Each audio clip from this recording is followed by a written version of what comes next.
Hello everyone, welcome back to my channel. So today's topic is discovery of neutron. अब हम discovery of neutron को पढ़ने से पहले कुछ चीज़ें जानते हैं। इलेक्ट्रॉन की डिस्कवरी कैसे हुई? कैथोड रेज से, कि वो कैथोड रेज डिस्चार्ज ट्यूब में आई और एनोड से टकराई और इलेक्ट्रॉन की डिस्कवरी हो गई। ऐसे ही प्रोटॉन की हुई कैनाल रेज से। बट जो डिस्कवरी ऑफ न्यूट्रॉन है वो बहुत बाद में जाके हुई। जो न्यूट्रॉन की डिस्कवरी करना आसान नहीं था, क्योंकि ये न्यूट्रल सब एटॉमिक पार्टिकल है। मतलब न्यूट्रॉन की डिस्कवरी होने से पहले साइंटिस्टों ने ये मान लिया कि हमने एटम का जो पूरा स्ट्रक्चर है वो डिफाइन कर दिया, कि इलेक्ट्रॉन जो है वो रिवॉल्व करता रहता है और प्रोटॉन जो है वो न्यूक्लियस के अंदर बैठा होता है। अब जो न्यूट्रॉन की डिस्कवरी है वो 1932 में करी थी जेम्स चैडविक ने। अब जो है जेम्स चैडविक ने एक तराजू लिया मेज़रमेंट करने के लिए। अब बेसिकली आप उन्होंने तराजू तो नहीं लिया होगा, साइंटिफिक वे से किया होगा, बट मैं आपको समझाने के लिए बता रही हूँ। तो उन्होंने एक तराजू लिया, एक साइड उन्होंने हाइड्रोजन रखा, हाइड्रोजन का एक एटम रखा और एक तरफ एक हीलियम का एटम रखा। अब जो एटम का पूरा मास होता है वो किस पर डिपेंड होता है? सेंटर पे, जहाँ पर न्यूक्लियस प्रेजेंट है, और न्यूक्लियस के अंदर क्या है? प्रोटॉन।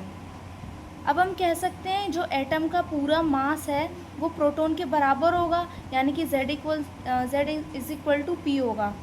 अब आप ये नहीं कह सकते कि A is equal to P plus N, क्योंकि यहाँ पर जो न्यूट्रॉन की डिस्कवरी है वो अभी नहीं हुई है, तो हम यहाँ पर Z is equal to P लेंगे।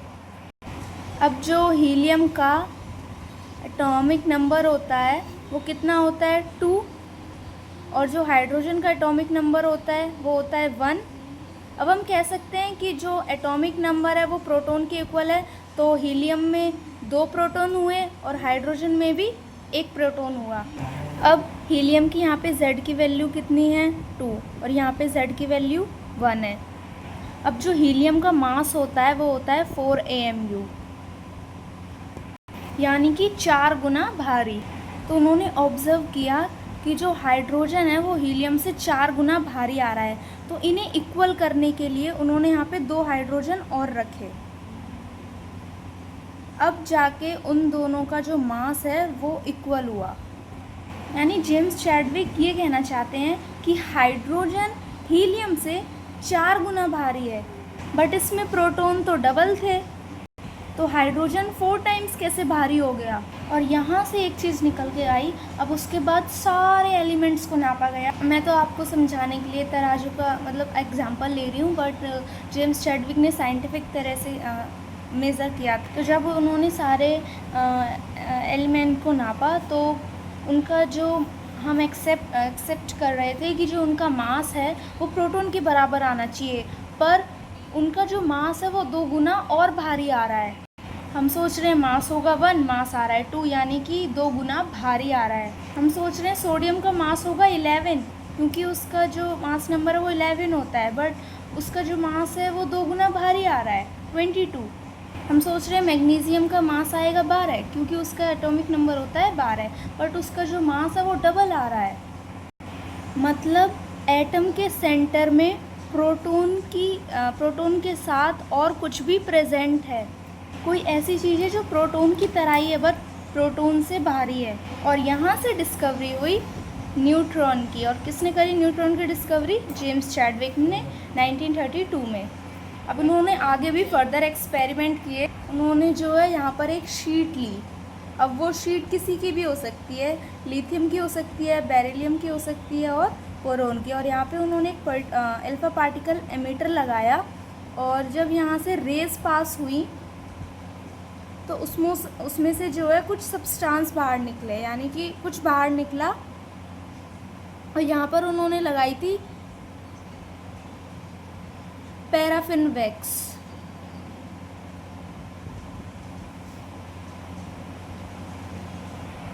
तो जब ये जो यहाँ से पार्टिकल निकले हैं ये पैराफिन वैक्स से पास हुए, तो इन्होंने पैराफिन वैक्स के प्रोटॉन को बाहर निकाल दिया।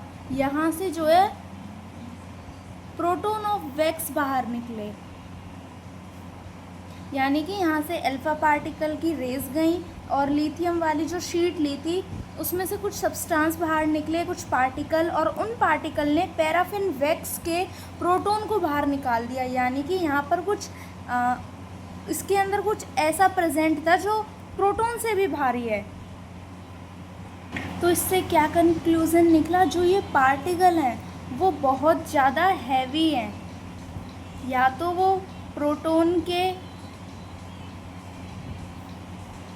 मास के इक्वल हैं या फिर वो उससे ज़्यादा ग्रेटर हैं। इन पार्टिकल्स ने प्रोटॉन में से वैक्स को बाहर निकाल दिया, यानी कि ये जो पार्टिकल हैं वो काफ़ी भारी हैं। And this particle has no charge.